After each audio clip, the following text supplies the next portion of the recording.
This is DJI Mini 5 Pro, and today I'll show how you can enable or disable the vision positioning and obstacle sensing option on this drone.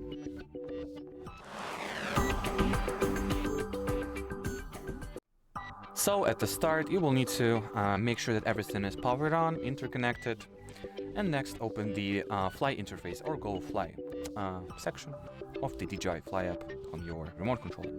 Anyway, once in this view, launch or open settings by tapping at those three horizontal dots at the top right. Select the safety category, scroll all the way to the bottom and go into advanced safety settings. Here also scroll the page down, and the last option that you'll see on it is precisely the one that we are looking for: vision positioning and obstacle sensing. So switch this toggle on or off to, well, enable the feature in question, that is vision positioning and obstacle sensing.